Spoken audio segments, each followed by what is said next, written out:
Good morning. I am Jevin Vishnu Shamotia, Faculty of Education and Methodology, Jyoti Vidyapeeth, Women's University. Program MSc Chemistry Second Sem, Course Organic Chemistry, Session Ismail's Rearrangement and aldehyde oxidation of aldehyde and carboxylic acid of reduction. First topic, now we start Ismail rearrangement. The Ismail rearrangement is an example of intramolecular nucleophilic substitution. It involves attacking on aromatic system possessing an active electron withdrawing group at ortho and para position to the reaction center concentrate to a heteroatom. Ismail rearrangement involves the migration of an aromatic ring from the heteroatom binding to the reaction center to a more nucleophilic heteroatom. देखो जो reaction दी गई है इसमें मैंने Z एक electron withdrawing group है और x और वाई कुछ दो ग्रुप लिए हैं यहाँ पे। ठीक है, तो इसमें अपन ने जो एरोमेटिक रिंग पे अटैकिंग ग्रुप ने अटैक किया है वो एक अनोदर पोजीशन पे ऐड हो रहा है। ठीक है, तो वेयर एक्स और वाई को अपन डिफाइन करेंगे यहाँ पे कि यहाँ वेयर यानी एक्स क्या है और वाई का क्या है। तो x can be sulphone and sulphide and ether and any other substituent which can be from the arenes which a negative charge, जो जिस कंपाउंड के ऊपर नेगेटिव चार्ज होगा उसको अपन यहाँ पे ले सकते हैं। The terminal final group in the chain and this the Y act as a strong nucleophile, for example an alcohol, amine और थायोल। देखो इसमें एक्स तो अपन कोई ऐसा एक नेगेटिव ग्रुप लेंगे जैसे सल्फाइड या ऐसा कोई सब्स्टिट्यूएंट लेंगे जिस पे नेगेटिव चार्जेज हो, एंड वाई अपन को वो लेना है जो मोर स्ट्रॉन्ग न्यूक्लियोफिलिक ग्रुप होगा उसको अपन को वाई की जगह लेना है। और एक ये इंट्रामोलिकुलर रीअरेंजमेंट रिएक्शन होगी, मतलब एक ही मोलिक्यूल में कंपाउंड का या मोलिक्यूल्स का रीअरेंजमेंट होके एक अदर कंपाउंड बनाएगा। ठीक है, एक अदर प्रोडक्ट बनाएगा, मतलब एक ही कंपाउंड में मोलिक्यूल रीअरेंज करके एक अनोदर प्रोडक्ट में कन्वर्ट होगा। ठीक है, तो इसको बोलेंगे अपन इंट्रामोलिकुलर रीअरेंजमेंट भी बोल सकते हैं। तो देखो इस्माइल रीअरेंजमेंट और इंट्रामोलिकुलर रीअरेंजमेंट। ठीक है, तो अपन को याद रखना है कि इस्माइल रीअरेंजमेंट में इंट्रामोलिकुलर रीअरेंजमेंट होता है। तो यह एक्स तो अपन ने क्या बताया कि which are arene with any negative charges. कुछ एग्जाम्पल मैंने सल्फाइड, सल्फोक्साइड, ईथर या एराइंस आप ले सकते हो जिसपे नेगेटिव चार्जेस प्रेजेंट होता है। एंड टर्मिनल फंक्शनल ग्रुप मैंने आपको बताया है कि टर्मिनल फंक्शनल ग्रुप में अपन को मोर स्ट्रॉन्ग न्यूक्लियोफाइल लेना है जो कि एल्कोहल या एंड थायोल में भी हो सकता है। ठीक है, देखो in this Smiles rearrangement the nucleophile Y generally the conjugated base of SH, SO2, NHR, SO2NH, NHR, OH, OR, alcohol या एमीन ग्रुप सल्फाइड ले सकते हैं। जैसे इसमें मैंने बताया आपको एक्स की जगह मैंने सल्फ़र, SO2 ऑक्सीजन और CO2 लिया है, और वाई की जगह मैंने OH, NHR, SH, CH2R लिया है। अब इसकी पढ़ेंगे अपन मैकेनिज्म। अब देखो मैकेनिज्म की जब बात करते हैं तो मैकेनिज्म में अपन पर्टिकुलर एक एक्स और वाई की जगह कुछ ग्रुप या कुछ कंपाउंड्स रख के कुछ ग्रुप या एलिमेंट रख के अपन इस मैकेनिज्म को सोल्व करेंगे। क्लियर? तो in this mechanism in the following example X is equal to oxygen and Y is equal to nitrogen, क्योंकि देखो एमीन है तो नाइट्रोजन एक न्यूक्लियोफाइल होता है और बेस होता है। तो यहाँ NH2 ग्रुप ले लिया एक तो, और ऑक्सीजन के यहाँ पे ऑक्सीजन लेके नेगेटिव चार्ज होता है ऑक्सीजन के ऊपर तो ऑक्सीजन ग्रुप ले लिया। क्लियर? अब इन द प्रेजेंस ऑफ बेस, तो बेस की प्रेजेंस में रिएक्शन करा रहे हैं, तो देखो बेस की प्रेजेंस में पर रिएक्शन कराएंगे तो फर्स्ट रिएक्शन क्या होगी, बेस क्या करेगा, हाइड्रोजन को एक्सेप्ट करेगा। क्लियर? जो पहले एग्जाम्पल था उसको मैंने थोड़ा खोल के लिखा है, और एक वाई की जगह मैंने क्या लिया है, एक नाइट्रोजन ग्रुप या एक NHR, एक बोल सकते हो एमीन ग्रुप लिया है, मैंने एक न्यूक्लियोफाइल लिया है। क्लियर? अब देखो नीचे जो मैंने रिएक्शन में आपको दिखाया है, ऑक्सीजन ऐड हो रहा है एक्स की जगह, उसके बीच में कार्बन फिर ऑक्सीजन है ना, और NH, Me और O ये अपन ने लिया है। क्लियर?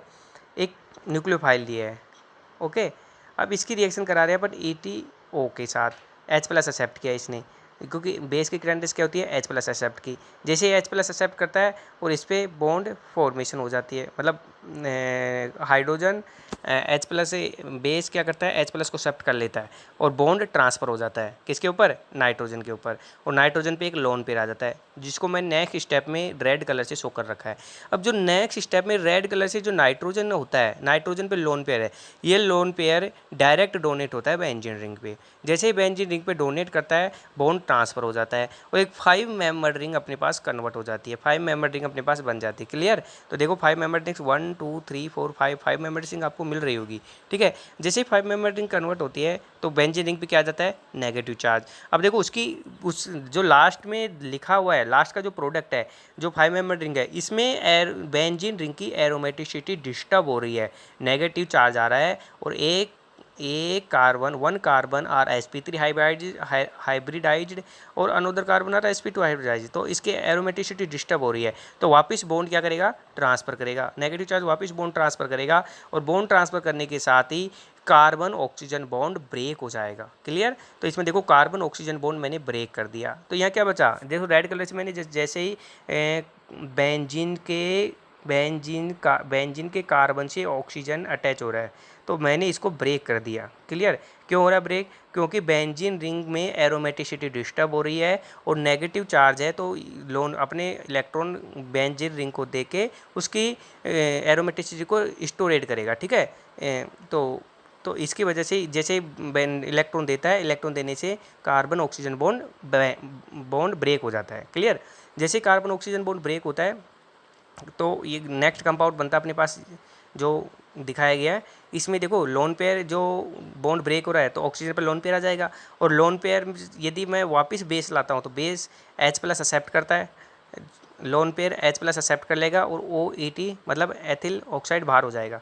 क्लियर? तो मेथिल NO2 प्रोडक्ट में कन्वर्ट हो जाएगा। ठीक है, जो प्रोडक्ट बन रहा है ये smile rearrangement product.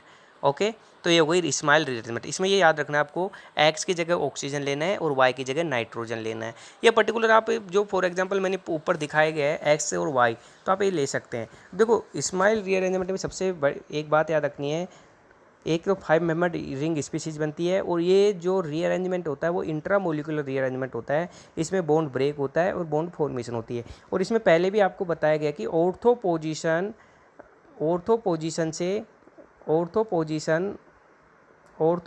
And para position are reactant centre concentrate to the heteroatom. ठीक है, एक हेटेरोएटम सेंटर रिएक्शन में कनेक्ट हो जाता है ना, binding to the reaction centre to the more nucleophilic heteroatom. एक मोर न्यूक्लियोफिलिक हेटेरोएटम रिएक्शन में या कंपाउंड में प्रोडक्ट में कनेक्ट हो जाता है। ठीक है, देखो यहाँ नाइट्रोजन एक हेटेरोएटम है जो इसमें किसमें बेंजीन रिंग एरोमेटिक कंपाउंड के ऊपर कनेक्टेड हो रहा है। क्लियर? ये हो गई अपने पास स्माइल रीअरेंजमेंट। अब बात करते हैं oxidation of aldehyde to carboxylic acid. यदि अपन एल्डिहाइड का ऑक्सीडेशन कराते हैं तो किस में कन्वर्ट होता है, वो कार्बोक्सिलिक एसिड में। ऑक्सीडेशन की डेफिनेशन क्या होती है, देखो डायरेक्ट डेफिनेशन होती है, ऑक्सीजन ऐड होते हैं तो उसको ऑक्सीडेशन बोलते हैं। और मैं बात करता हूँ रिडक्शन की तो H+ दे के जो बॉन्ड ब्रेक होता है तो उसको रिडक्शन बोलते हैं। तो ये सीधी सी बात में अपन ये बोल सकते हैं कि ऑक्सीजन ऐड तो ऑक्सीडेशन और हाइड्रोजन रिमूवल तो क्या हो जाता है, रिडक्शन। ठीक है, हाइड्रोजन ऐड तो रिडक्शन, ऑक्सीजन ऐड तो ऑक्सीडेशन। ठीक है, तो एल्डिहाइड ऑक्सीडेशन ऑफ एल्डिहाइड, अब एल्डिहाइड का ऑक्सीडेशन करना है मतलब ऑक्सीजन को ऐड करना है। Clear? Aldehyde forms carboxylic acid changing same number of carbon atom by the oxidation by silver oxide or acidic KMnO4 or chromic acid, even through same aldehydes are oxide by atmosphere oxygen their 3 free radical process। देखो मैंने यदि carboxylic acid का oxidation कराता हूँ, sorry aldehyde का oxidation कराता हूँ तो क्या बनता है अपने पास, कार्बोक्सिलिक एसिड, मतलब एक ऑक्सीजन ऐड होती है, याद रखना है। बेंज एल्डिहाइड का मैं ऑक्सीडेशन कराऊंगा तो बेंजोइक एसिड अपने पास प्रेजेंट होगा, तो ये होता है मतलब aldehyde convert to carboxylic acid. Clear? Next अपन एक नेम रिएजेंट पढ़ेंगे जिसको बोलते हैं बियर विगलियर ऑक्सीडेशन, ठीक है, बियर विगलियर ऑक्सीडेशन। देखो on oxidation of aldehyde with organo per acid like per benzoic acid, per acetic acid and monophthalic acid from carboxylic acid. देखो in the presence of per acid, जब अपन को oxidation कराना है, बेयर विगलर ऑक्सीडेशन उसको बोलते हैं, इसमें प्रेजेंट किसकी होती है, पर एसिड की। और इम्पोर्टेंट है कंपटीशन के हिसाब से बेयर विगलर ऑक्सीडेशन मोस्ट इंपॉर्टेंट है, क्योंकि इसमें देखो पर एसिड होता है, और पर एसिड का मैंने फॉर्मूला बताया था कि आपको कभी भी किसी भी फॉर्मूले में 3 ऑक्सीजन एटम ऐड हो रहे हैं तो उसको बोलते हैं पर एसिड। यदि कोई एसिड है उसमें 3 ऑक्सीजन आपको दिख रहे हैं तो उसको क्या बोलेंगे अपन, पर एसिड। तो पहचानने का सीधा सा तरीका है पर एसिड का, कहीं पे भी दिखे यदि एसिड हो और 3 ऑक्सीजन हो तो उसको क्या बोलेंगे, पर एसिड, ठीक है। अब इसकी रिएक्शन किससे करा रहे हैं अपन, एल्डिहाइड से, क्लियर। अब एल्डिहाइड रिएक्शन करेगा इन द पर एसिड से, ठीक है। तो the reaction is mainly use for ether synthesis of alkanones, ठीक है। तो इसमें ईथर सिंथेसिस या एल्केनॉल्स के लिए अपन यूज लिया जाता है, ठीक है। एल्डिहाइड कार्बोक्सिलिक एसिड तो बनेगा और एस्टर भी इसमें बनता है जनरली, ठीक है। तो this reaction is mainly, sorry ester इसमें नहीं बनेगा, ओनली कार्बोक्सिलिक एसिड बनेगा, एस्टर अगले वाले मैकेनिज्म बनेगा ना। This reaction is mainly use for the ester synthesis of alkanols, ठीक है। तो देखो RCOH पर एसिड की प्रेजेंस में मैं रिएक्शन कराता हूँ तो RCOOH पर 2 मोल्स ऑफ पर एसिड बनता है, क्लियर। यदि मैं बेंजोइक एसिड की इन the presence of per acid की में कराता हूँ तो कार्बोक्सिलिक एसिड के मोल्स मिलते हैं, ठीक है, ओके। तो ये हो गई आप पर एसिड। अब एस्टर के भी अपन रिएक्शन करा के पर एसिड से अब करके कार्बोक्सिलिक एसिड में कन्वर्ट कर सकते हैं, ठीक है। तो उसके बाद में नेक्स्ट आता है ऑक्सीडेशन ऑफ सेलेनियम डाइऑक्साइड। देखो इंपॉर्टेंट है और 2-3 बार नेट में भी पूछ चुका है ऑक्सीडेशन ऑफ सेलेनियम डाइऑक्साइड। देखो एल्डिहाइड और ketone having methyl or methylene group adjacent to carbonyl group are oxide at room temperature form dicarbonyl compound. Aldehyde और कीटोन हैविंग मेथिल ग्रुप और मेथिलीन ग्रुप, यदि एल्डिहाइड और ketone के पास methyl और methylene group present है तो वो उसको कन्वर्ट करता है कार्बोनिल ग्रुप में, ठीक है, और कंपाउंड बनाते हैं di carbonyl compound in the presence of selenium oxide. For example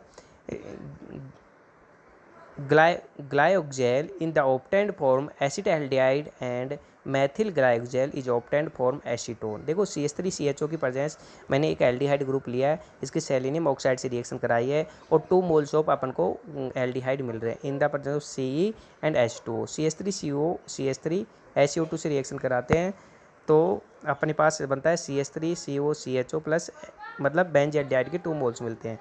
reduction of carboxylic acid, अब देखो ये हो गया ऑक्सीडेशन ऑफ एल्डिहाइड, ठीक है। अब ऑक्सीडेशन ऑफ एल्डिहाइड से अपन ने क्या बनाया, कार्बोक्सिलिक एसिड, और इसमें सबसे इंपॉर्टेंट है सेलेनियम ऑक्साइड, जो कि 2, यदि किसी भी एल्डिहाइड के पास CH3 ग्रुप है तो वो उसको किस में कन्वर्ट करता है, एल्डिहाइड में। तो 2 moles of di carboxylic compound बनाना है, यदि किसी रिएक्शन में अपन को डाई कार्बोनिल कंपाउंड बनाना है तो किसकी रिएक्शन कराएंगे अपन, सेलेनियम ऑक्साइड की, इन the presence of selenium oxide reagent लेंगे और उसकी रिएक्शन करा देंगे और कंपाउंड अपने पास बन जाएगा। बस इसमें यह याद रखना है कि जो एल्डिहाइड ग्रुप अपन ले रहे हैं उसके पास एक मेथिल और मेथिलीन ग्रुप प्रेजेंट होना चाहिए, ठीक है। तो ट्राई कार्बोनिल कंपाउंड बना सकते हैं अपन, ईजिली बन जाएगा अपने पास। यदि 1 मोल और ले लिया, एक्स्ट्रा कर लिया तो ट्राई कार्बोनिल कंपाउंड बन जाएगा।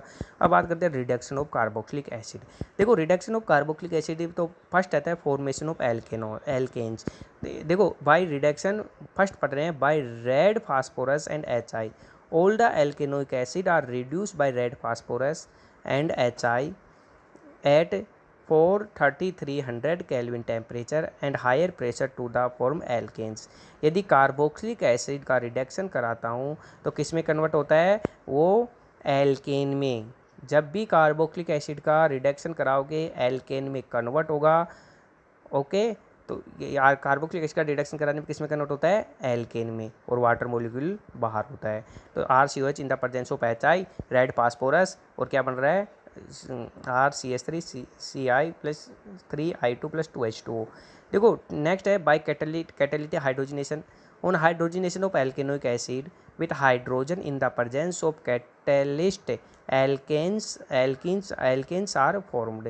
यदि कैटेलिस्ट हाइड्रोजनेशन कराता हूँ तो catalyst hydrogen NiPDPT in the presence of hydrogen H2, in the presence of H2NiPDPT की प्रेजेंस में, तो अपने पास क्या बनता है, एल्केन बनते हैं, 2 मोल्स वाले एल्केन। अब जैसे जैसे जितनी ज़्यादा अपन number of alkanes of carboxylic acid लेंगे तो अपने पास उतने ही ज़्यादा नंबर ऑफ एल्केन मिलेंगे। और ये कैटालिटिक हाइड्रोजनेशन तो बहुत अधिकतर मैकेनिज्म में जब भी अपन रिडक्शन की बात करते हैं तो सबसे पहले कैटलिस्ट हाइड्रोजनेशन अपन अधिकतर रिएक्शन में कैटलिस्ट हाइड्रोजनेशन कराते हैं। Clear. Formation of primary alcohol by lithium aluminum hydride. Carboxylic acid are reduced by LiAlH4 form corresponding alcohol.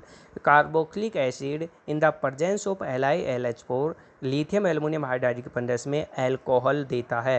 ये इंपॉर्टेंट रिएक्शन है। Carboxylic acid lithium aluminium hydride एक रिड्यूसिंग रिएजेंट है और ये कार्बोक्सिलिक एसिड को reduce करता है और किस में कन्वर्ट करता है, अल्कोहल में। ठीक है, तो ऐसे ही benzene carboxylic acid convert in the presence of LiLH4 और कन्वर्ट C2H5OH में। Okay, thank you.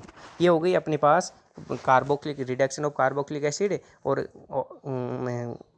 Oxidation of aldehyde. ठीक है, तो ओके, तो अब नेक्स्ट टॉपिक पढ़ेंगे अपन।